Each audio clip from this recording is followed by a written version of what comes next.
এখন তোমার পুরা বডিতে এত পরিমাণে পাওয়ার, ব্লাড ইজ ভেরি হট, এত গরম রক্ত তোমার। এখন হুজুরের কথাও ভালো লাগে না, আলেমের কথাও ভালো লাগে না।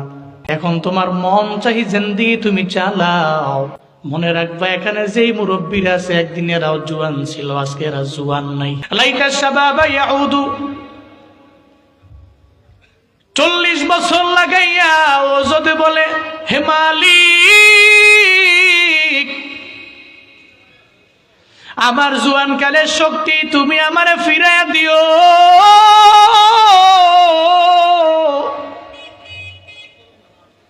টানা 40 বছর লাগাও যদি রবের দরবারে কান্দে, মুরব্বী মানুষটা জীবনেও কোনোদিন জুয়ান হতে পারবে?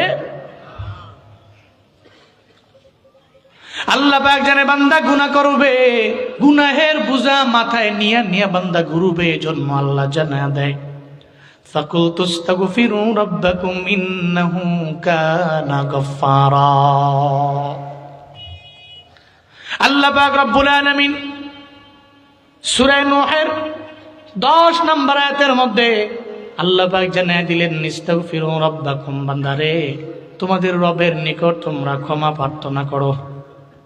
ইন্নাহু কানা গফফারা, 1 নম্বরে ফায়দা হলো তুমি যদি রবের দরবারে চোখের পানি ফেলায় যদি গুনাহের কথা চিন্তা করে আল্লাহর দরবারে যদি কান্না করতে পারো। আমি আল্লাহর সিফাতি নাম হলো আমি আল্লাহ গফফার। তোমার গুনাহ যত বড় তোমার গুনাহের চাইতেও কোটি কোটি গুণ বেশি আমি আল্লাহর মায়া।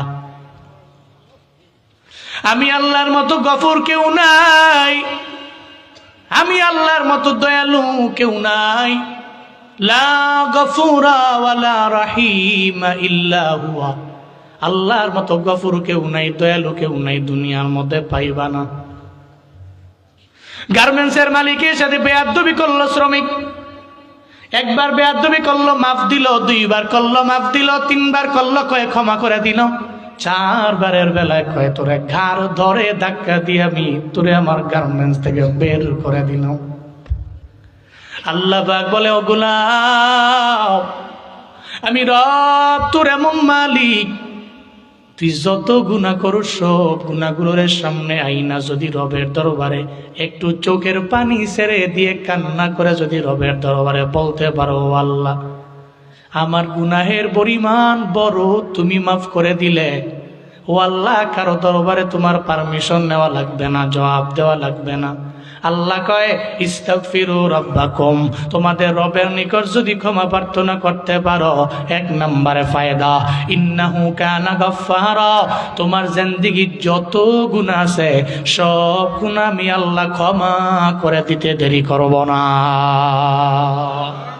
আয়ে খোদায়ে মেরে সাত্তারুল উয়ুব, মেরে মৌলা মেরে গফফারুদ দুনূব, ইয়া ইলাহি তু মেরা গফফার হ্যায়, ইয়া ইলাহি তু মেরা সত্তার হ্যায়।